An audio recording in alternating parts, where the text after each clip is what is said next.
এটি গোল্ডের H4 time ফ্রেমের একটি চার্ট। চলুন প্রথমে বড় টাইম ফ্রেমের এই চার্টটিতে আমরা গোল্ডের সামগ্রিক মুভমেন্ট চিহ্নিত করার চেষ্টা করি।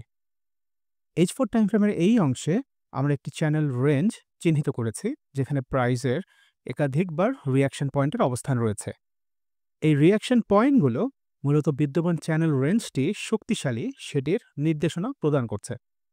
প্রাইস এখন পর্যন্ত একাধিকবার এই চ্যানেলের সাপোর্ট এবং রেজিস্ট্যান্স লেভেল থেকে বাউন্স করে ফিরে এসেছে। যতক্ষণ পর্যন্ত প্রাইস এই রেঞ্জের মধ্যে অবস্থান করবে, ততক্ষণ পর্যন্ত চাইলে সাপোর্ট লেভেল অংশে বাই এবং রেজিস্ট্যান্স লেভেল অংশে সেল এন্ট্রি গ্রহণ করা যেতে পারে।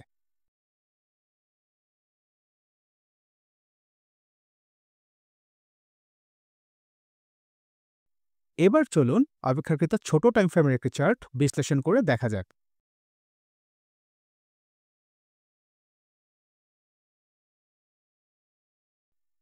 এটি H1 টাইম ফ্রেমের একটি চার্ট। এখানে অবস্থিত লাল রঙের জোন হচ্ছে যেটি কিছুক্ষণ আগে আমরা H4 টাইম ফ্রেমের চার্টে অঙ্কন করেছিলাম। চার্টের এই অংশে আমরা একটি শর্ট টার্ম সাপোর্ট লেভেল চিহ্নিত করতে পারি। ভালো করে লক্ষ্য করলে দেখতে পাবেন প্রাইস ইতিমধ্যেই একাধিকবার এই সাপোর্ট লেভেল স্পর্শ করে শক্তিশালী বাউন্স করে উপরের দিকে উঠে এসেছে। অর্থাৎ H1 টাইম ফ্রেমের এই ট্রেন্ড লাইনটি কাজ করছে একটি শক্তিশালী সাপোর্ট লেভেল হিসেবে।